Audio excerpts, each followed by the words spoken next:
자, 생산 및 서비스 관리 세 번째 시간 이어가도록 하겠습니다. 이제 적시 재고 관리라는 개념이 있죠. JIT, Just in Time으로 좀 생각하면 되는데, 즉 필요한 제품을 필요한 시점에 필요한 양만큼 이렇게 생산하고 공급하는 이런 재고 관리 기법이라고 생각을 하면 됩니다.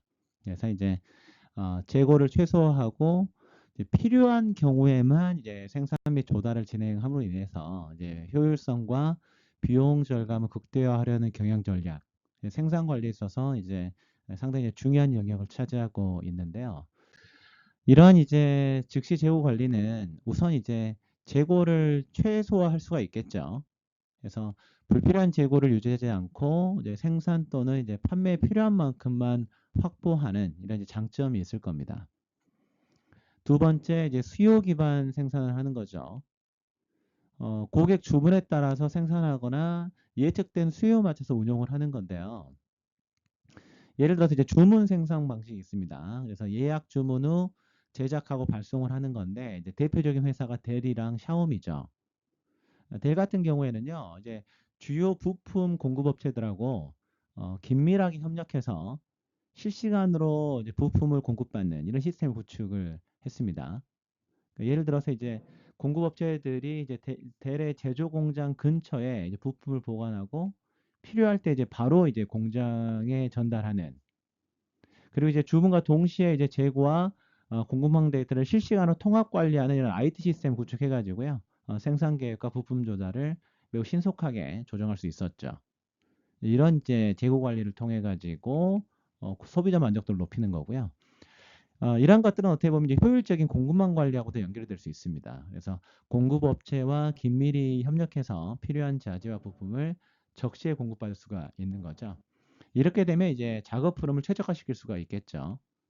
당연히 이제 공정 간 작업 시간을 최소화하고 생산 속도를 효율적으로 유지할 수 있을 겁니다. 근데 적시 재고 관리는요, 사실은 위험도 있어요. 우선 재고가 거의 없기 때문에 자연재해가 발생한다라거나 물류 문제가 벌어지거나 이런 외부 리스크에 취약하고요. 그리고 재고가 없으니까 수요가 갑작스럽게 늘어난다. 대처가 어려울 수 있습니다. 그리고 이제 공급망 관리가 아무리 이제 효율적으로 되더라도 다양한 사연에 의해서 배송이 지연되거나 아니면 생산 차질이 발생한다. 그러면 이제 전체 운영에 영향을 미칠 수 있겠죠. 그리고 공급 업체와 조율이 실패하게 되면 이제 생산과 관련된 운영 효율이 떨어지는 이런 문제가 벌어질 수 있다. 이렇게 보면 되겠죠. 어, 일단 이제 적시 재고 관리에 대한 다양한 사례들이 있습니다. 가장 유명한 회사가 도요다죠. 도요타는 어떻게 보면 이제 JIT 개념의 선구자로 볼 수가 있습니다. 그래서 뒤에 이제 린 생산 방식에 대해서 다시 다룰 건데 생산 공정에서 이제 낭비를 줄이고 재고를 최소화하고 비용 절감과 효율성 극대화하는 이런 사례를 볼 수가 있겠죠. 그래서 부품이 필요한 시점에 공급받아서 조립하는 방식. 이렇게 되면 이제 작업 공간과 비용을 절감할 수 있을 겁니다. 애플도 유사한데요. 부품을 대량으로 주문하지 않고 각 제조 단계에서 필요한 만큼만 이제 부품을 공급받는 이런 방식을 적용하고, 그래서 이제 재고 노후화를 방지하고 비용을 감소하는 이러한 어떤 전략을 세우고 있고요. 맥도날드 같은 경우는 이제 고객이 주문을 하게 되면 음식을 조리하는 이런 방식이죠. 그래서 재료 낭비를 줄이고 이제 신선한 제품을 제공함으로 인해서 고객 만족도를 높이는 이러한 전략을 세우고 있습니다. 이런 회사들 말고도 많습니다. 뭐 예를 들어서 하이네켄 예를 한번 들어볼까요? 하이네켄 같은 경우는 이제 맥주 회사잖아요. 그래서 이렇게 이제 맥주처럼 유통기간이 중요한 이런 제품에서는 자재 소유와 생산 관리를 최적화하기 위한 적시 재고 관리가 이 신선도와 비용 절감을 동시에 실현하는데 매우 효과적으로 볼 수가 있겠죠. 그래서 하이네켄은 이런 이제 JIT 개념을 도입함으로 인해서 일단 이제 실시간 수요 예측을 한 거죠. 그래서 유통업체와 매장의 판매 데이터를 실시간으로 분석해가지고 정확한 수요 예측을 할 수만 있다면 이 데이터를 활용해서 어떻게 할 수가 있겠습니까? 필요한 원료, 즉 맥주 생산에 들어가는 메가나 호비나 물이나 이런 것들을 적시에 조달해가지고 생산 일정을 조정할 수 있을 겁니다. 그리고 이제 공급망 협력을 좀 강화할 수가 있겠죠. 그래서 원재료 공급업체하고 유통 파트너와 뭐 긴밀한 협력 이런 것들 통해 가지고 각 물류센터에 신속하게 맥주를 유통할 수 있는 이런 이제 시스템 구축을 했고요. 그리고 이제 소규모 생산 라인을 여러 개 운영하다 보니까 주문량에 따라서 생산량을 조금 즉시 조정할 수 있는. 그래서 예를 들어서 특정 맥주 인기가 급상승한다. 내지는 계절 수요가 조금 달라지잖아요, 맥주는. 여기에 이제 유연하게 이제 대처할 수 있게 만든 겁니다. 이런 것들 통해 가지고 이제 폐기물을 최소화할 수 있겠죠. 그래서 필요 이상으로 이제 생산하지 않음으로 인해서 유통기간이 지나서 폐기되는 이런 제품의 양을 크게 줄일 수가 있었습니다. 이런 이제 다양한 적시 재고 관리 사례가 있다. 이렇게 보면 좋을 것 같고요. 도요타 사례를 조금 더 집중적으로 알아보죠. 도요타의 린 생산 방식은 매우 유명한 방식입니다. 그래서 도요타 생산 시스템에서 시작된 효율적인 생산 방식인데요. 낭비를 제거하고 좌우를 최소화하고 가치를 극대화하는 것이 목표로 볼 수가 있겠죠. 그래서 린 생산 방식의 주요 요소 중에 하나가 바로 이 적시 생산 방식입니다. 두 번째는 이제 자동화인데요. 뭐 지도카라고도 얘기를 하는데 품질 문제가 발생을 하게 되면 기계나 작업이 자동으로 멈추게 됩니다. 즉 불량이 확산되기 전에 일단 문제를 해결하자. 그래서 품질을 유지하자라는 이제 전략으로 볼 수가 있겠죠. 그리고 이제 칸반은 이제 시각적 신호를 사용해 가지고 작업 흐름을 관리하는 건데 이제 생산 공정에서 필요한 작업량과 재고 수준을 실시간으로 조정하는 거고요. 이제 지속적 개선은 카이젠이라고도 하는데 작업자와 관리자가 협력해서 지속적으로 이제 공정과 프로세스를 개선하는 것을 의미합니다. 이렇게 되면 이제 작은 개선이 쌓여가지고 전체 시스템 혁신이 되겠죠. 그리고 이제 표준화입니다. 모든 작업과 공정을 표준화해가지고 효율성과 품질을 보장하는 이런 부분들이죠. 다만 이런 이제 도요타 린 생산 방식이 방금 얘기했던 것처럼 장점도 있지만 단점도 있습니다. 즉 효율성 측면에서 낭비가 제거된다는 장점이 있겠지만 공급망에 대한 의존성이 증가한다는 차원에서 사실 이제 약점이 있을 수가 있고요. 두 번째 비용 절감 차원에서 재고 감소에 대한 장점은 있지만은 초기 구축 비용이 많이 들어간다라는 단점이 있을 수 있습니다. 품질 차원에서 품질 문제가 발생하게 되면 즉각 수정이 가능하지만은 실제 팀과 공급업체 간의 높은 협력 수준이 필요하고요. 유연성적인 측면에서 생산성이 향상될 수가 있지만 실제 수요 변동에 민감할 수 있는 그런 문제가 있습니다. 그리고 주문에 맞춘 생산이 이루어지다 보니까 고객 만족도를 높일 수 있을지 모르겠지만 재고가 최소화되니까 갑작스러운 수요 증가나 외부 충격에 취약하고요. 그리고 이제 지속적인 개선은 혁신을 도모한다는 차원에서 좋을 수 있겠으나 과도한 표준화가 창의성을 제한할 수도 있다. 이렇게 좀 장단점을 좀 두루 보면 좋겠죠. 그리고 우리가 한 가지 이제 생각해 볼 문제가 과연 효율성만 추구하는 것이 정말 기업에 있어서 중요한 의미냐? 일부 비효율적인 상황이 기업에 나쁜 거냐? 이것도 좀 생각해 봐야 될 문제입니다. 그러니까 적시 생산 시스템이라고 하는 것이 결국은 그런 거잖아요. 제품 생산에 필요한 부품을 미리 쌓아두지 않고 제조 라인에 투입한 시점에 맞춰서 납품을 하니까 이게 이제 지난 20년간 효율적인 경영 방식의 전형이었었단 말이죠. 근데 이 적시 생산 이 시스템의 전제 조건이 뭐냐? 부품은 우리는 언제든지 구입할 수가 있고 언제든지 바로 투입할 수 있다라는 거예요. 근데 이게 언제 붕괴가 됐냐면 코로나 때 붕괴가 돼버렸죠. 코로나 때 완전히 공급망이 붕괴가 돼버렸거든요.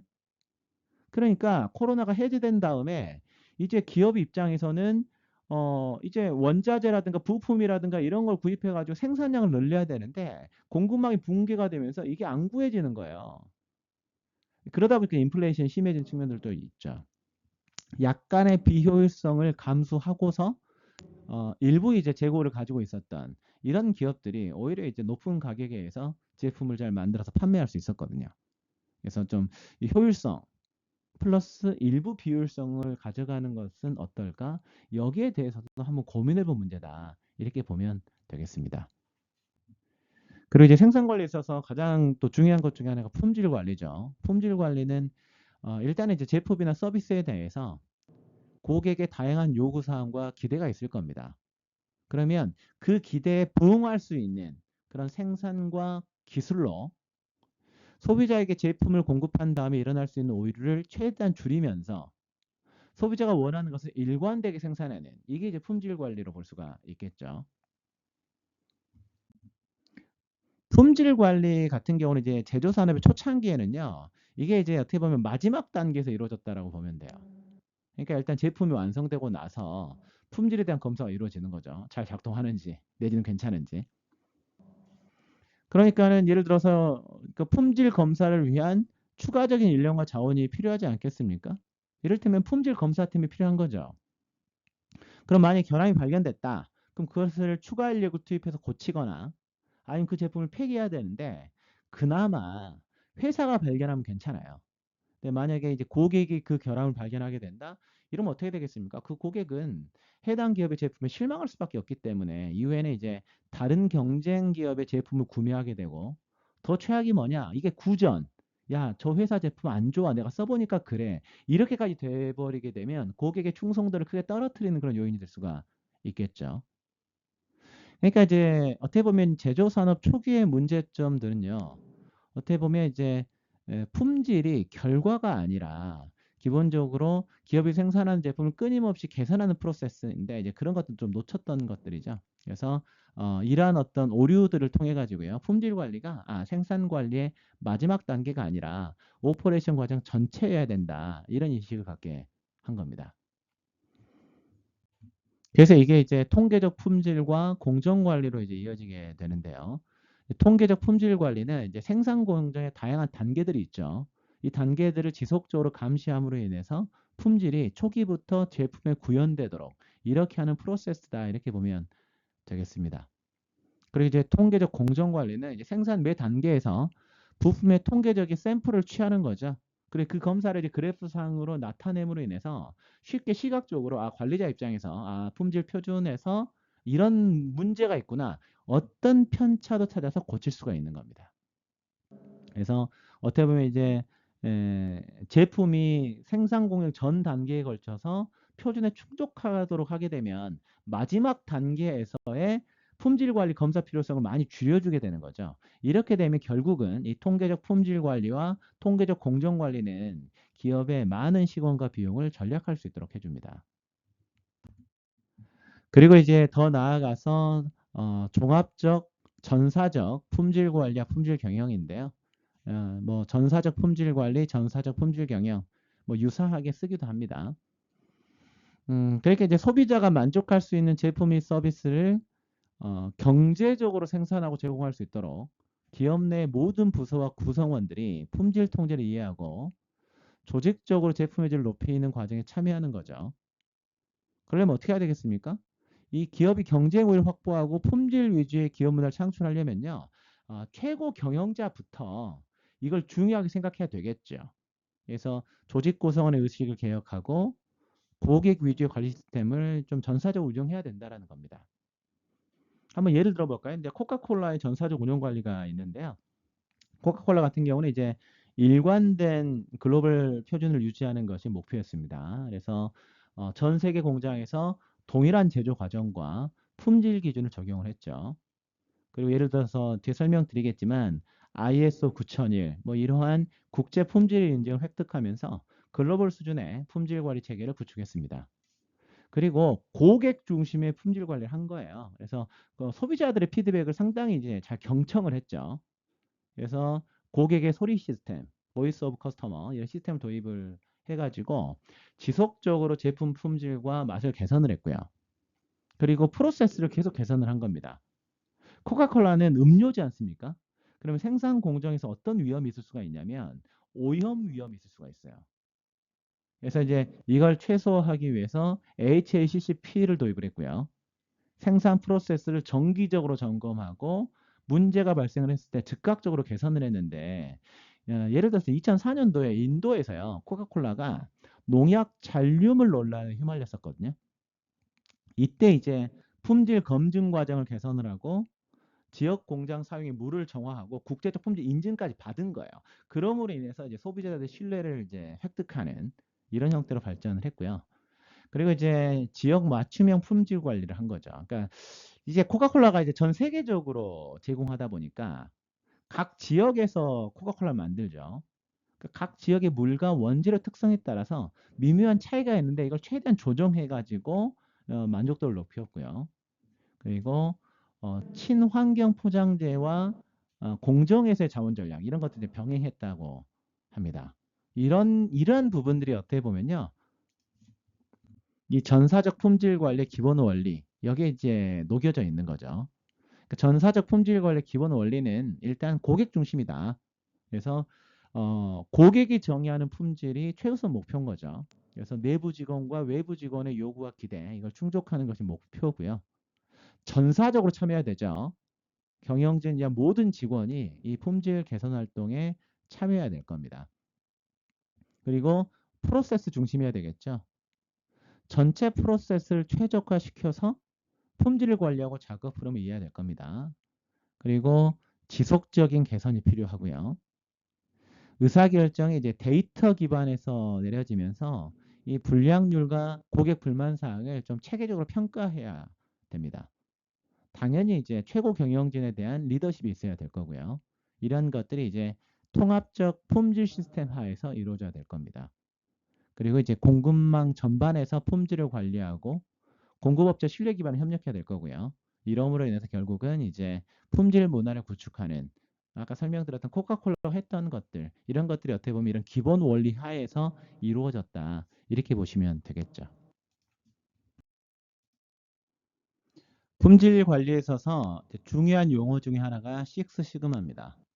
식스 시그마는요. 현대적 품질 관리 기준으로 보면 되는데 100만 개당 3.4개 이하의 이제 분량만을 허용하는 품질 혁신 운동으로 보면 됩니다.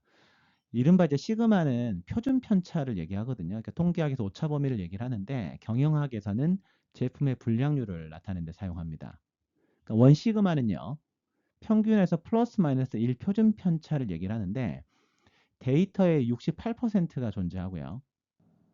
3 시그마는 평균에서 플러스 마이너스 3 표준 편차, 데이터의 99.7%가 존재합니다.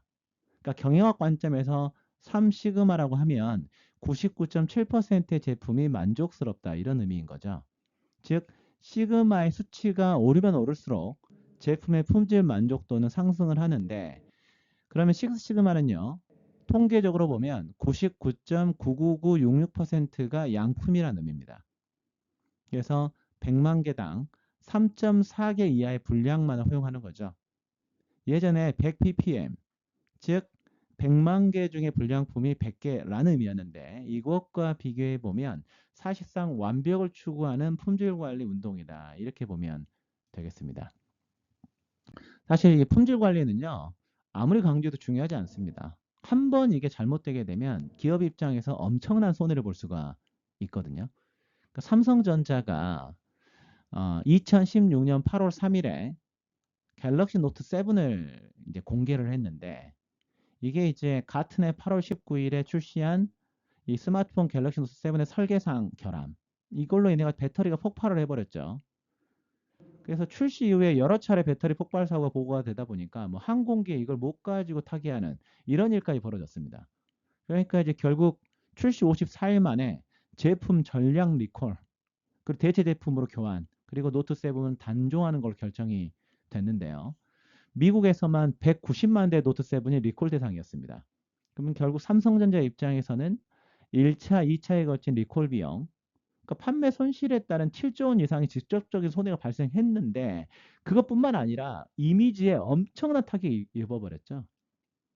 따라서 이제 이 품질 관리는 아무리 강조해도 지나치지 않다. 이렇게 보면 되겠습니다.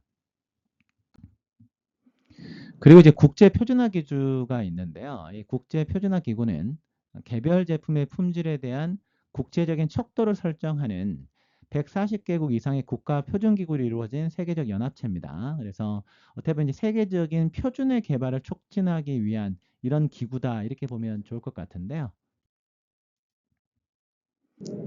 다양한 인증 제도가 있겠지만 ISO 900이라고 ISO 14001을 보게 되면 일단 ISO 9001은요. 품질 경영 시스템을 구축하기 위한 국제 표준으로 보면 되겠죠. 그래서 일단은 이제 제품과 서비스 품질을 지속적으로 개선해서 고객의 만족도를 높이고 조직의 신뢰성을 강화하면서 국제적 경쟁력을 확보하는 것이 목표로 볼 수가 있을 겁니다. 결국은 이제 고객의 요구와 기대를 충족시키기 위한 어떤 프로세스 설계, 그 다음에 이제 프로세스 접근, 지속적인 개선과 성과 평가를 요구하게 되는데요. 일단은 이제 제조업이라든가 서비스 공공부문 다양한 쪽에서 이제 활용되고 있습니다. 그래서 품질 불량이 감소하고 고객 신뢰와 만족도가 증가하고 운영 효율성이 향상하고요. 국제시장의 경쟁력을 강화하는, 그래서 이 ISO 9001 같은 경우 이거 취득을 하게 되면 당연히 조직 성과 이미지에 긍정적인 영향을 주겠죠. 그래서 국제적으로 또 인정받는 이런 부분들이 있다 보니까 기업의 신뢰도와 경쟁력을 강화하기 위한 이런 인증 시스템이다, 이렇게 보면 되겠습니다. 그리고 이제 ISO 14001은 이제 환경 경영 시스템을 구축하기 위한 국제 표준인데요. 이거는 이제 목적 자체는 이거겠죠. 그러니까 환경적 영향을 좀 최소화하고 지속 가능성을 증진하는 겁니다. 그리고 요즘 환경 자체가 법적으로 영향을 주죠. 그래서 법적 위험을 줄이고 에너지 절감과 폐기물 감소를 통해 가지고 친환경 이미지를 구축하는 이런 측면이 되겠죠. 그래서 제조업이라든가 농업이라든가 에너지 건설 물류 이렇게 환경 영향을 고려해야 되는, 어떻게 보면 이제 모든 조직에서 적용 가능할 겁니다. 그래서 이거를 취득하게 되면 당연히 이제 법적 리스크가 좀 감소하고, 그리고 이제 지속 가능한 실제 경영도 될 뿐만이 아니라 이제 이미지도 구축이 되겠죠. 그래서 사회적 책임을 좀 강화하는 이런 측면들이 좀 있을 겁니다. 그래서 이제는 뭐 환경 리스크를 관리하고 지속 가능한 발전을 추구하는 이런 조직에서는 어떻게 보면 ISO 14001은 이제 필수적인 시스템으로 자리 잡고 있겠죠. 이러한 것들은 실제 인증이지만 이것을 요구하게 되면 사실상 무역 규제처럼 작용할 수가 있습니다. 그래서 수출 대기업들 같은 경우는 이제 이러한 인증을 당연히 이제 받기 위해서 노력을 하는 거죠. 삼성전자 홈페이지에 들어가 보게 되면 이렇게 인증되어 있는 것들을 공개를 하고 있습니다. 그래서 일단 품질 표준 인증, 삼성전자는 ISO 9001, 뭐 이렇게 다양한 어떤 인증을 보유하고 있다, 이렇게 되어 있고요. 그리고 친환경 사업장 KPI, 그래서 환경 경영 시스템 인증률 해가지고 36개 글로벌의 제조 현장이 ISO 14001, 뭐 이런 다양한 인증을 획득했다, 이렇게 공개하고 있습니다. 자, 그리고 이제 생산 관리 어떤 미래로 가보죠. 앞으로는 어떻게 될 거냐? 이제 회자되고 있는 것 중에 하나가 이제 스마트 공장, 그리고 뭐 스마트 팜 이런 것들이죠. 여기에 대한 이제 논문들도 많이 나옵니다, 실제. 그래서 이제 4차 산업혁명 내지는 인더스트리 4.0 이런 이제 명제 하에 전 세계적으로 이제 생산 관리에 대한 관심이 증폭되고 있는데요. 그래서 AI라든가 빅데이터라든가 다양한 것들을 활용을 해가지고 어떻게 보면 제품 기획, 주문, 자재 수급, 제조, 유통, 재고 관리 이러한 것들을 이제 최적의 조합으로 이루면서 최소의 비용으로 다품종 소량 생산을 가능하게 해주는 이러한 것들이 어떻게 보면 이제 스마트 공장이 추구하는 그런 목표지 않을까, 그런 생각이 좀 듭니다. 여러분들 한번 그 유튜브에 쿠팡 대구 FC라고 한번 검색해 보세요. FC라고 해가지고 축구팀 얘기하는 건 아니고요. 쿠팡의 대구 풀필먼트 센터를 얘기를 합니다. 그래서 이제 물류를 좀 자동화시킨 거다라고 좀 보면 좋을 것 같은데요. 대구 FC 건립과 자동화 풀필먼트 시스템을 위해서 쿠팡이 3,200억 원 이상을 투자를 했는데요. 축구장 46개 규모라고 합니다. 여기 보게 되면 이제 주요 물류 업무등에 무인 운반 로봇, 그리고 소팅봇, 무인 지게차 해서 다양한 최첨단 물류 기술들이 적용이 되고 있는데, 대구 FC 7, 9층에 AGV 로봇 1000대 이상을 도입을 해가지고 상품의 진열과 지품 작업을 자동화했다라고 해요. 그래서 이제 과거에는 이제 사람들이, 그죠? 이제 직원들이 이제 수많은 상품이 담긴 선반 사이로 오가면서 고객이 주문한 물건을 이제 찾아다니는 PTG 방식, 그러니까 퍼스트 구스 방식이었는데, 이거 유튜브 들어가서 보면요. 이제 그 사람이 아니라 로봇이 막 자기들끼리 움직이면서 이렇게 막 피킹해 가는 상품 골라가는 장면들이 나오거든요. 보면 좀 신기하기도 하고 재밌습니다. 그래서 AGV 로봇이 수백 개의 어떤 제품이 진열된 최대 1000kg의 선반을 들어가지고요. 어떤 바닥에 부착된 QR코드를 따라서 이동하는. 그래서 그래서 이제 직원에게 상품을 전달하는 굿즈 투 퍼슨 방식의 물류 기술을 도입했다. 그래서 이걸 통해 가지고 전체 업무 단계를 65% 줄이고 평균 2분 안에 수백 개 상품이 진열된 선반을 이제 직원에게 전달하는. 그래서 이제 쿠팡 같은 경우는 어떻게 보면 로켓 배송을 하잖아요. 그런 것들을 이제 이러한 기술 하에서 하고 있다. 이렇게 좀 보면 되겠죠. 그리고 이제 생산 관리의 미래 중에 하나가 이제 빅데이터에 의한 혁신적 변화라고 볼 수가 있는데요. 사실은 이제 우리가 기술이 발전될 때 1단계가 뭐였냐면 일단은 이제 손으로 하던 작업을 컴퓨터로 하는 게 1단계였죠. 그 다음에 이제 생산 관리라고 하는 것이 이제 기업의 정보들이 실시간 입력되고 바로 집계되는. 그래서 판매 시점에 정보 시스템이 잘 되어 있으면 실시간 매출이 활용이 확인이 되고 전국적으로 이제 집계가 되는 부분이지 않았겠습니까? 근데 이게 3단계까지 가게 되면 어떻게 되느냐? 이제 실시간 정보를 바탕으로 해가지고 해석을 하는 거예요. 그래서 다양한 모델링 알고리즘을 통해 가지고 이제 미래 수요를 예측하죠. 그래서 이에 맞춰 가지고 원자재 생산, 재고, 유통 등을 계획하는. 그래서 낭비 없이 팔릴 것만 제조 및 유통하는 것이 빅데이터에 의한 혁신적 변화라고 볼 수 있을 겁니다. 그래서 이제 아마존이 이제 그런 이제 얘기를 하잖아요. 빅데이터를 통해 가지고 아마존이 그 내일 주문할 것을 오늘 배송한다. 뭐 이렇게까지 얘기를 하더라고요. 그러니까 이런 식으로 이제 데이터 분석 능력이 이제 뛰어나다 이렇게 보면 되겠죠. 자라 같은 경우가 이제 빅데이터를 이제 많이 활용한다라고 알려져 있는데요. 이제 자라 같은 경우는 이제 시장에서의 트렌드를 신속하게 파악을 하고 그리고 새로운 디자인을 단 2주 만에 매장에 공급한다라고 하죠. 그래서 이제 전통적인 패션 브랜드가 새로운 제품 출시하는데 평균 6개월 정도가 걸리는데 뭐 2주면 엄청나게 빠른 속도다 이렇게 보면 되겠습니다. 다만 이제 처음부터 뭐 이렇게 대량으로 생산하는 게 아니라 소량의 제품을 생산한 다음에 시장의 반응을 분석하고요. 그 다음에 이제 추가 생산 여부를 결정하는. 이는 이제 재고 과잉과 할인 판매를 방지하는 데 효과적이죠. 그리고 효율적인 공급망을 관리하고 있습니다. 그래서 생산의 60%를 스페인, 포르투갈, 모로코와 같은 이제 본사 근처에 공장에서 처리를 해가지고 기본적으로 납기를 단축하고 있고 이렇다 보니까 이제 필요한 시점에 정확하게 공급이 돼서 제품이 매주 2번씩 전 세계 매장으로 배송되는 이런 형태로 관리가 되고 있습니다. 그래서 미국에서 이제 9.11 테러 사태 직후에 일주일 만에 미국 내 모든 자라 매장에 무채색 계열의 이제 옷이 진열됐다. 이건 매우 유명한 사례죠. 사실 자라가요. 환경 낭비다. 너무 이제 패스트 패션이다. 이렇게 비난을 받지만 그럼에도 불구하고 그 인디텍스 그러니까 이제 자라의 모기업이라고 볼 수가 있을 텐데요. 뭐 2023년 매출 자체가 전년 대비 10.4% 증가했고 주가는 좀 지속적으로 좀 상승하고 있다라는 측면에서 기본적으로 전략에 성공하고 있는 이런 사례로 볼 수가 있을 겁니다. 그 이제 생산 관리 미래 중에 이제 마지막에 이제 사물 인터넷으로 볼 수가 있을 건데요.